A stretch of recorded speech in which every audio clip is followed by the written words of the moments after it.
ನಮಸ್ಕಾರ. ನೀವು ಸುಂದರವಾಗಿ ಮಾತನಾಡಲು ಕಷ್ಟಪಡುತ್ತೀರಾ? ಸಭೆಗಳಲ್ಲಿ ಅಥವಾ 4 ಜನರ ಮುಂದೆ ನಿಮ್ಮ ಮಾತು ಪ್ರಭಾವ ಬೀರುತ್ತಿಲ್ಲವೇ? ಆಚಾರ್ಯ ಚಾಣಕ್ಯರು ಹೇಳುತ್ತಾರೆ, ಮನುಷ್ಯನ ಶಕ್ತಿ ಅವನ ಬಾಹುಬಲದಲ್ಲಿಲ್ಲ, ಅವನ ನಾಲಿಗೆಯಲ್ಲಿದೆ. ಒಬ್ಬ ರಾಜಕಾರಣಿ, ಒಬ್ಬ ಉದ್ಯಮಿ ಅಥವಾ ಒಬ್ಬ ಸಾಮಾನ್ಯ ವ್ಯಕ್ತಿ ಯಶಸ್ವಿಯಾಗಲು ಅವನ ಜ್ಞಾನಕ್ಕಿಂತ ಹೆಚ್ಚಾಗಿ ಅವನ ಮಾತಿನ ಶಕ್ತಿ ಕಾರಣವಾಗಿರುತ್ತದೆ. ಜನರನ್ನು ನಿಮ್ಮ ಮಾತಿನಿಂದ ಹೇಗೆ ಮರಳು ಮಾಡುವುದು, ನಿಮ್ಮ ಮಾತಿಗೆ ಎಲ್ಲರೂ ಬೆಲೆ ನೀಡುವಂತೆ ಮಾಡುವುದು ಹೇಗೆ? ಇಂದು ನಾವು ಚಾಣಕ್ಯನ ಅತಿ ಗುಪ್ತ ವಾಕ್ಸಿದ್ಧಿ ರಹಸ್ಯಗಳನ್ನು ತಿಳಿಯೋಣ. 1. ಕಡಿಮೆ ಮಾತನಾಡಿ, ಆಳವಾಗಿ ಮಾತನಾಡಿ. The power of brevity. ಚಾಣಕ್ಯರ ಪ್ರಕಾರ ಅತಿಯಾಗಿ ಮಾತನಾಡುವವನು ತನ್ನ ಬೆಲೆಯನ್ನು ತಾನೇ ಕಳೆದುಕೊಳ್ಳುತ್ತಾನೆ. ವಾಕ್ಯಾರ್ಥಂ ಸಾರತೋ ಬ್ರೂಯಾತ್, ಅಂದರೆ ಪದಗಳನ್ನು ವ್ಯರ್ಥ ಮಾಡಬೇಡಿ, ಸಾರಾಂಶವನ್ನು ಮಾತ್ರ ಹೇಳಿ. ನೀವು ಎಷ್ಟು ಕಡಿಮೆ ಮಾತನಾಡುತ್ತೀರೋ ನಿಮ್ಮ ಪ್ರತಿ ಮಾತಿಗೂ ಅಷ್ಟು ತೂಕ ಬರುತ್ತದೆ. ಅತಿಯಾದ ಹರಟೆ ನಿಮ್ಮ ರಹಸ್ಯಗಳನ್ನು ಹೊರಹಾಕುತ್ತದೆ ಮತ್ತು ನಿಮ್ಮ ಗಾಂಭೀರ್ಯವನ್ನು ಕುಗ್ಗಿಸುತ್ತದೆ.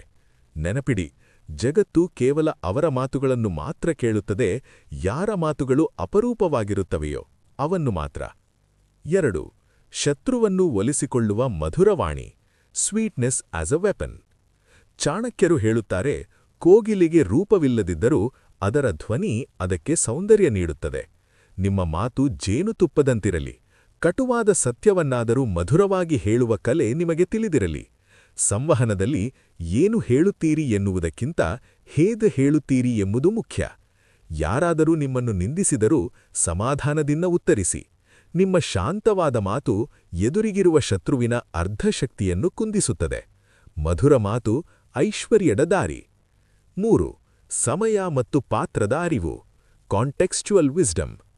ಚಾಣಕ್ಯನ ಪ್ರಕಾರ ನೀವು ಯಾರ ಜತೆ ಮಾತನಾಡುತ್ತಿದ್ದೀರಿ ಎಂಬುದು ನಿಮಗೆ ತಿಳಿದಿರಲಿ.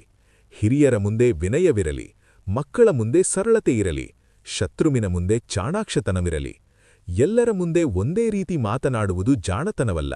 ಎದುರಿಗಿರುವ ವ್ಯಕ್ತಿಯ ಆಸಕ್ತಿ ಮತ್ತು ಜ್ಞಾನಕ್ಕೆ ತಕ್ಕಂತೆ ನಿಮ್ಮ ಮಾತನ್ನು ಬದಲಾಯಿಸಿಕೊಳ್ಳಿ. ಯಾರಿಗೆ ಯಾವುದು ಬೇಕೋ ಅದನ್ನು ಆಡಿದವನೇ ನಿಜವಾದ ಮಾತುಗಾರ. ಸರಿಯಾದ ಸಮಯದಲ್ಲಿ ಆಡುವ ಸರಿಯಾದ ಮಾತು ನಿಮ್ಮ ಹಣೆಬರಹವನ್ನೇ ಬದಲಾಯಿಸಬಲ್ಲದು. ಮಾತಿನಿಂದ ಮನುಷ್ಯನ ವ್ಯಕ್ತಿತ್ವ ಅಳೆಯಲಾಗುತ್ತದೆ.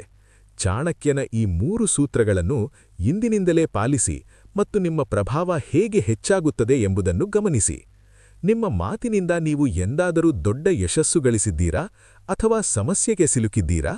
ಕಮೆಂಟ್ನಲ್ಲಿ ನಿಮ್ಮ ಕಥೆಯನ್ನು ಹಂಚಿಕೊಳ್ಳಿ. ಮಾತಿನ ಕಲೆ ತಿಳಿಯದೆ ಎಲ್ಲರ ಮುಂದೆ ಹಗುರಾಗುವ ನಿಮ್ಮ ಗೆಳೆಯರಿಗೆ ಈ ವಿಡಿಯೋ ಶೇರ್ ಮಾಡಿ. ಸಬ್ಸ್ಕ್ರೈಬ್ ಆಗಲು ಮರೆಯಬೇಡಿ. ಮಾತು ಬೆಳ್ಳಿ, ಮೌನ ಬಂಗಾರ.